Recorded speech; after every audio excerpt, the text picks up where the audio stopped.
வணக்கம் and welcome to the show. இது ராஜ் டிவியின் ராஜ் பாக்ஸ் ஆஃபீஸ். நம்ம ராஜ் பாக்ஸ் ஆஃபீஸில் ரீசெண்டாக என்னென்ன படங்கள்லாம் ரிலீஸ் ஆயிருக்குன்னு பார்ப்போம். ரிலீஸ் ஆன படத்தெல்லாம் அவங்களுடைய கலெக்ஷன் பேஸ் பண்ணி நம்ம ரேட்டிங்ஸும் கொடுப்போம். அப்கமிங்கில் என்னென்ன படங்கள்லாம் ரிலீஸ்க்காக ஷெடியூலில் காத்துட்ருக்கு, இந்த மாதிரி எக்ஸ்க்ளூசிவான மூவி அப்டேட்ஸ்லாம் கொடுத்துட்ருக்கேன். இன்றைக்கி ஷோலையும் உங்களுக்காகவே இன்னும் நிறைய இன்ட்ரெஸ்டிங்கான அப்டேட்ஸ்லாம் காத்துட்ருக்கு. வாங்க நம்ம ஷோக்குள்ளே போகலாம்.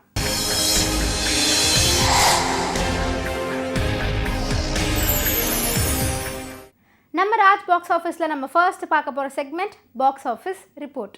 நம்ம பாக்ஸ் ஆஃபீஸ் ரிப்போர்ட்டை பொறுத்த வரைக்கும் போன வாரம் ஒரு 6-7 திரைப்படங்கள் வந்து ரிலீஸ் ஆயிருந்துச்சு. அதில் ஒரு திரைப்படம் தான் உயிர் தமிழுக்கு. இந்த படத்தை ஆதம் பாபா தான் டைரக்ட் பண்ணியிருக்காரு. அவருடைய டைரக்ஷனில் அமீர் தான் ஹீரோவாக நடிச்சிருக்காரு. ஒரு லாங் கேப்க்கு அப்புறமா அமீர் நடிச்சிருக்காரு அப்படிங்கிறனால அவரோட பெர்ஃபார்மன்ஸ் எப்படி இருக்குது, படம் எப்படி இருக்குது அப்படின்னு நம்ம எல்லாருமே ஆர்வமாக இருந்தோம். ஸோ அதெல்லாம் அவங்களுடைய கலெக்ஷனுக்கு ஹெல்ப்ஃபுல்லாக இருக்கா அப்படிங்கிறத இப்போ பார்க்கலாம். அவங்களுடைய பட்ஜெட் என்ன அப்படின்னு பார்த்தீங்கன்னா, உயிர் தமிழுக்கு திரைப்படம் 6 கோடி ரூபா பட்ஜெட்டில் உருவாயிருக்கு. ஃபர்ஸ்ட் டே கலெக்ஷன் 20 லட்சம், செகண்ட் டே 22 லட்சம், தேர்ட் டே 23 லட்சம், இப்படி டீசெண்டாக மெயின்டைன் பண்ணியிருக்காங்க. இது வரைக்கும் இந்த ஒரு வாரத்தில் தமிழ் பாக்ஸ் ஆஃபீஸ் பொறுத்த வரைக்கும் கிட்டத்தட்ட 1 கோடியை அவங்க கலெக்ட் பண்ணியிருக்காங்க. அதனால உயிர் தமிழுக்கு திரைப்படம் அபவ் ஆவரேஜ் கேட்டகரியை பிடிச்சிருக்காங்க. பிரியமுள்ள என் தமிழை என் உடலில் இருந்து உயிரிலிருந்து பிரிக்க முடியாது. பிரிக்க நினைப்பவர்கள்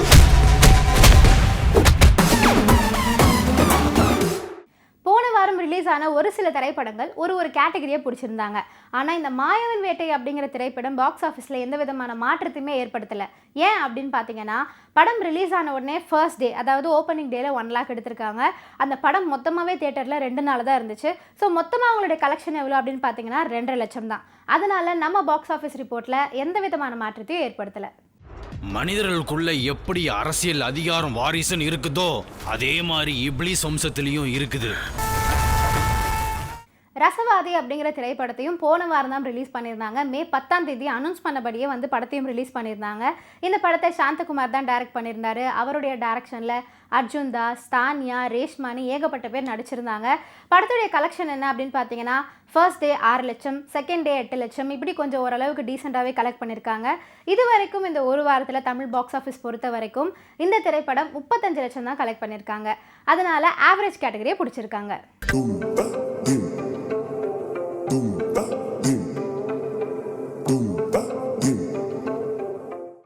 நம்ம பாக்ஸ் ஆஃபீஸ் ரிப்போர்ட்டை பொறுத்த வரைக்கும் போன வாரம் ரிலீஸ் ஆன திரைப்படங்கள்லேயே நிறைய பாசிட்டிவ் ரிவ்யூஸும் மிகப்பெரிய கலெக்ஷனும் இந்த ஒரு படத்துக்கு தான் கிடச்சிருக்கு. அது என்ன திரைப்படம் அப்படின்னு பார்த்தீங்கன்னா ஸ்டார். இந்த படத்தை இளந்தான் டைரக்ட் பண்ணியிருக்காரு. அவருடைய டைரக்ஷனில் கவின் இந்த படத்தில் ஹீரோவாக நடிச்சிருந்தார். எப்பயுமே கவின் திரைப்படங்கள் அப்படின்னாலே நம்ம எல்லாருக்குமே அழகாக ரிலேட் பண்ணிக்கலாம். ஏன்னா அந்தளவுக்கு யதார்த்தமாக எடுத்து வச்சுருப்பாங்க படத்தை. ஸோ இந்த படமுமே அதே மாதிரி நம்மளை சாட்டிஸ்ஃபை பண்ணியிருக்கு. படத்துடைய பட்ஜெட், கலெக்ஷன் அதெல்லாம் இப்போ பார்க்கலாம். கிட்டத்தட்ட 8 கோடி ரூபா பட்ஜெட்டில் தான் இந்த ஸ்டார் திரைப்படம் உருவாயிருக்கு. ஃபர்ஸ்ட் டே, அதாவது ஓப்பனிங் டேலேயே கிட்டத்தட்ட 2.5 கோடி ரூபா கலெக்ட் பண்ணியிருக்காங்க. அப்புறம் 3 கோடி 3 கோடி இதே மாதிரி மெயின்டைன் ஆயிருக்கு. இது வரைக்கும் இந்த 1 வீக்கில் நம்ம தமிழ் பாக்ஸ் ஆஃபீஸ் பொறுத்த வரைக்கும் கிட்டத்தட்ட 15 கோடியை இந்த ஸ்டார் திரைப்படம் கலெக்ட் பண்ணியிருக்கு. ஸோ இதுவே உங்களுக்கு ஒரு மிகப்பெரிய வெற்றி தான். இன்னும் சக்ஸஸ்ஃபுல்லாக தியேட்டரில் ஓடிட்டு இருக்கு. இன்னும் பல கோடியை கலெக்ட் பண்ண போகிறாங்க அப்படின்னு நினைக்கிறேன். அதனால ஸ்டார் டீமுக்கு நம்ம ராஜ் பாக்ஸ் ஆஃபீஸ் சார்பாக வாழ்த்துக்களை தெரிவிச்சுக்கலாம். அப்படியே பயங்கரமா ரெடி பண்ணிருக்கீங்களே. பிச்சிடா சார். டேய், உன் மனசுல என்ன பெரிய ஹீரோன்னாப்பா? அவன் ராஜா மாதிரி வருவேன். நம்ம பாக்ஸ் ஆஃபீஸ் ரிப்போர்ட்டில் போன வாரம் இத்தனை படங்கள் கூட சேர்ந்து ஒரு ஹாலிவுட் திரைப்படமும் ரிலீஸ் ஆயிருந்துச்சு. அதுதான் the kingdom of the planet of the apes அப்படிங்கிற திரைப்படம். நம்ம தமிழ் பாக்ஸ் ஆஃபீஸ் பொறுத்த வரைக்கும் இந்த ஒரு வாரத்தில் 1.5 கோடி கலெக்ட் பண்ணியிருக்காங்க. பட் ஓவராலாக இந்தியன் பாக்ஸ் ஆஃபீஸ் அப்படின்னு பார்த்தோன்னா கிட்டத்தட்ட 18 கோடியும் மேலே தாண்டி கலெக்ட் பண்ணியிருக்காங்க. அதனால இந்த திரைப்படம் அபவ் ஆவரேஜ் கேட்டகரியை பிடிச்சிருக்காங்க. அவளை எதுக்கு வேட்டையாடுறாங்க? மற்றவங்களை விட புத்திசாலியா இருக்கிறதுனால.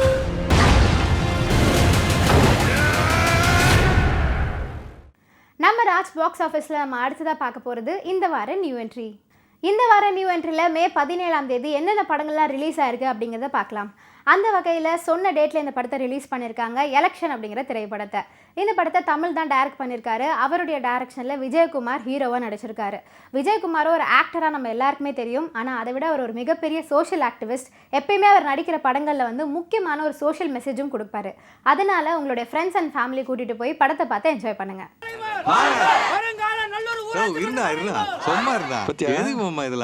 அரசியல் இதெல்லாம் பண்ணாதான்டா கெத்த. இது ஒரு மாதிரி போதே தாங்க. ஆக்டர் சந்தானம் மாதம் ஒரு படத்தை வந்து ரிலீஸ் பண்ணிடுறாரு அப்படின்னு நான் நினைக்கிறேன். ஏன்னா அந்த வகையில் இந்த மாதம் வந்து அவருடைய நடிப்பில் ஒரு படம் ரிலீஸ் ஆயிருக்கு. அதுதான் இங்கே நான் தான் கிங்கு அப்படிங்கிற திரைப்படம். இந்த படத்தை ஆனந்த் நாராயணன் தான் டைரக்ட் பண்ணியிருக்காரு. அவருடைய டைரக்ஷனில் சந்தானம், தம்பி ராமையா, முனிஷ்காந்த், விவேக் பிரசன்னான்னு கிட்டத்தட்ட எல்லா காமெடி ஆக்டர்ஸுமே இந்த படத்தில் நடிச்சிருக்காங்க அப்படின்னு சொல்லலாம். அதனால் உங்கள் வீக்கெண்ட் ரொம்ப ஜாலியாக நீங்கள் என்ஜாய் பண்ணணும், ஃபன்னாக ஒரு படம் பார்க்கணும் அப்படின்னு நினச்சிங்கன்னா நீங்கள் ஜாலியாக இந்த படத்தை தாராளமாக போய் பார்க்கலாம். ஒருவேளை இந்த மாமனா செத்து போயிட்டான், மிலிட்ரி வந்த உடனே தான் பாடி எடுப்பீங்க? இல்லை, ஸ்மெல் வந்தோடனே எடுத்துருவோம். இந்த வாரம் ஈவெண்ட்டில் இடம் பிடிச்சிருக்க இன்னொரு திரைப்படம் தான் படிக்காத பக்கங்கள் அப்படிங்கிற திரைப்படம். செல்வம் மாதப்பன் தான் இந்த படத்தை டைரக்ட் பண்ணியிருக்காரு. அவருடைய டைரக்ஷனில் பிரஜின், யாஷிகா ஆனந்த், ஆதவ் பாலாஜி இன்னும் ஏகப்பட்ட பேர் நடிச்சிருக்காங்க. டைட்டிலே கொஞ்சம் வித்தியாசமாக வச்சுருக்காங்க. படம் எப்படி இருக்குது அப்படின்னு பார்த்தா தான் தெரியும். ஸோ எல்லோரும் தியேட்டர் போய் மறக்காமல் பாருங்கள். நியூஸ் பேப்பரில் படித்த பக்கத்தை மட்டும்தான் பார்க்குறீங்க, ஆனால் நீங்கள் எல்லாருமே படிக்க வேண்டிய பக்கங்கள் நிறைய இருக்குது. மாயோன் சிவா தொலைப்பாடியோட டைரக்ஷனில் இந்த வாரம் கன்னி அப்படிங்கிற திரைப்படம் ரிலீஸ் ஆயிருக்கு. இந்த படம் எவ்வளோ கலெக்ட் பண்ணுது, எந்த கேட்டகரியில் இடம் பிடிக்குது அப்படிங்கிறத நம்ம அடுத்த வாரம் தெரிஞ்சுக்கலாம். நீதி, நேர்மை, தர்மம், எந்த மசரும் எனக்கு இல்லை. நம்ம ராஜ் பாக்ஸ் ஆஃபீஸில் நம்ம அடுத்ததாக பார்க்க போகிறது ready for the ray segment.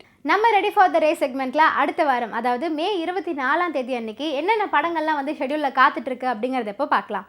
அந்த வகையில் பூமர காத்து அப்படிங்கிற திரைப்படத்தையும் மே 24 தான் நாங்கள் ரிலீஸ் பண்ண போகிறோம் அப்படின்னு அனௌன்ஸ் பண்ணியிருக்காங்க. படத்துடைய டேரக்டர் யார் அப்படின்னு பார்த்தீங்கன்னா ஞான ஆரோக்கிய ராஜா. ஸோ படத்தை சொன்ன மாதிரியே அடுத்த வாரம் ரிலீஸ் பண்ணுறாங்களா இல்லையா அப்படிங்கிறத வெயிட் பண்ணி பார்க்கலாம். வெள்ள கட்டி பேரழகி தள்ளி தள்ளி போரையடி செல்ல குட்டி நீ நடந்தா முல்லப்பூ வாசமடி. ரெடி ஃபார் த ரே செக்மெண்ட்டில் அடுத்ததாக எந்த படத்தை பற்றி பேச போகிறோம் அப்படின்னு பார்த்தீங்கன்னா பிடி சார் அப்படிங்கிற திரைப்படம் தான். இந்த படத்தில் ஹிப்ஹாப் தமிழா ஆதி நடிச்சிருக்காரு. அவங்க கூட இணைந்து காஷ்மீரா, அனிகா இன்னும் ஏகப்பட்ட பேர் நடிச்சிருக்காங்க. ஆதி இந்த படத்தில் நடித்தது மட்டும் இல்லாமல் மியூசிக் டைரக்ஷனும் பண்ணியிருக்காரு. அண்ட் அது மட்டும் இல்லை, அவருடைய மியூசிக் கெரியரில் இது வந்து 25th ஃபிலிம். இந்த திரைப்படம் அவருடைய கெரியருக்கு டேர்னிங் பாயிண்ட்டாக இருக்கா அப்படிங்கிறத வெயிட் பண்ணி பார்க்கலாம். மைக் டைசன் என்ன சொல்லியிருக்கிறார்? எதிர்த்து அடிக்கணும்னு மட்டும் சொல்லல, எந்த சூழ்நிலையிலையும் யாருக்கும் பயப்படாதுன்னு சொல்லியிருக்கிறார். ரெடி ஃபார் த ரே செக்மெண்ட்டில் அடுத்த வாரம் வெப்பன் அப்படிங்கிற திரைப்படத்தையும் ரிலீஸ் பண்ண போகிறதா சொல்லியிருக்காங்க. படத்தில் யார் யாரெல்லாம் நடிச்சிருக்காங்க அப்படின்னு பார்த்தீங்கன்னா வசந்த் ரவி, சத்யராஜ், தானியா ஹோப், யாஷிகா ஆனந்த் ஒரு மிகப்பெரிய கேஸ்டிங்கே இருக்காங்க. படத்துடைய போஸ்டரே பயங்கரமாக இருந்துச்சு. ஸோ படம் எப்படி இருக்குது அப்படிங்கிறத வெயிட் பண்ணி பார்க்கலாம். அவன் ஒன்றும் சூப்பர் ஹியூமன் இல்லை, அவன் ஒரு மான்ஸ்டர். இனிமேதான் கலியுகமே ஆரம்பமாக போகுது. சாமானியன் அப்படிங்கிற திரைப்படமும் நம்ம ரெடி ஃபார் த ரே செக்மெண்ட்டில் இடம் பிடிச்சிருக்கு. இந்த படத்தில் யார் யாரெல்லாம் நடிச்சிருக்காங்க அப்படின்னு பார்த்தீங்கன்னா ராமராஜன், ராதா ரவி இன்னும் ஏகப்பட்ட பேர் நடிச்சிருக்காங்க. ஆக்சுவலி சொல்லணுன்னா கிட்டத்தட்ட 30 வருஷங்கள் கழித்து ராமராஜன் ஹீரோவாக நடிச்சிருக்காரு. இத்தனை வருஷ கேப்பில் இவர் எங்கே போனார் அப்படின்னு மக்கள் எல்லாருக்குமே ஒரு மிகப்பெரிய கேள்வி இருக்குது. ஸோ அந்த கேள்விக்கெல்லாம் வந்து பதில் அந்த படத்தில் இருக்கும் அப்படின்னு நான் நினைக்கிறேன். ஸோ வெயிட் பண்ணி இந்த படத்தை பார்க்கலாம். 10 நிமிஷம் போலீஸ் வந்துடும். உங்க கேம் ஓவர். எங்க கேமே இனிமே தாண்டா ஸ்டார்ட். பகலறியான் அப்படிங்கிற திரைப்படம் நம்ம ரெடி ஃபார் த ரே செக்மெண்ட்டில் இடம் பிடிச்சிருக்கு. இந்த படத்தை முருகன் ராஜ் தான் டைரக்ட் பண்ணியிருக்காரு. அவருடைய டைரக்ஷனில் வெற்றி நடிச்சிருக்காரு இந்த படத்தில். ஸோ வெற்றியோட படங்கள் அப்படின்னாலே கொஞ்சம் வித்தியாசமாக இருக்கும். அண்ட் அவருக்குன்னு ஒரு தனி செட் ஆஃப் ஃபேன்ஸே இருக்காங்க. இந்த படத்தை அவருடைய பெர்ஃபார்மன்ஸ் எப்படி இருக்குது அப்படிங்கிறத வெயிட் பண்ணி தான் பார்க்கணும். நம்ம மார்னிங்குள்ள பெங்களூர் ரீச் ஆயிடலாம்ல. போய் சேர்ந்துடலாம்.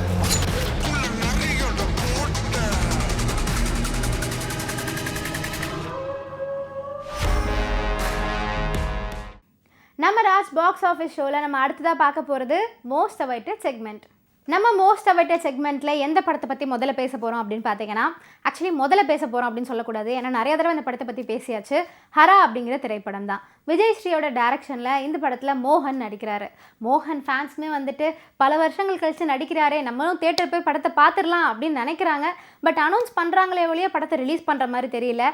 இந்த தடவை June 7 அப்படின்னு டேட்டும் கொடுத்துருக்காங்க. அட்லீஸ்ட் இந்த தடவையாவது சொன்ன டேட்டில் ரிலீஸ் பண்ணுறாங்களா இல்லையா அப்படிங்கிறத வெயிட் பண்ணி பார்க்கலாம்.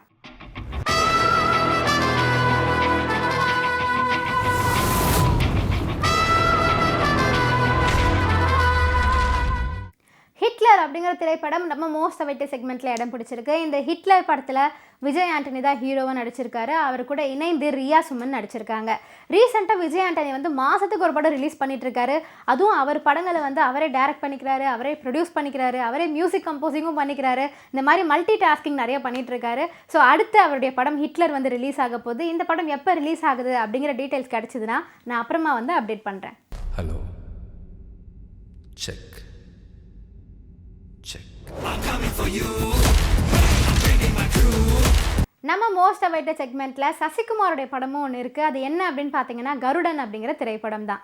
இந்த படத்தை RS துரை செந்தில்குமார் தான் வந்துட்டு டைரக்ட் பண்ணியிருக்காரு. அவருடைய டைரக்ஷனில் சசிகுமார், சூரி, இன்னும் ஏகப்பட்ட பேர் நடிச்சிருக்காங்க.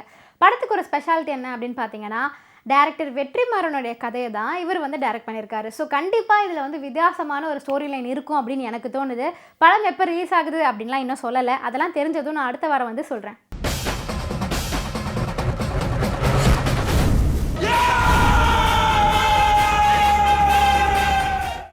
இன்றைக்கி நம்ம ராஜ் பாக்ஸ் ஆஃபீஸில் எல்லா மூவி அப்டேட்ஸுமே பார்த்துட்டோம். ஸோ இந்த வாரம் நீங்கள் என்னென்ன படங்கள்லாம் பார்த்து என்ஜாய் பண்ணலாம் அப்படிங்கிற லிஸ்ட்டையும் நான் கொடுத்துட்டேன். ஸோ வீக்கெண்டை ஜாலியாக என்ஜாய் பண்ணுங்கள்.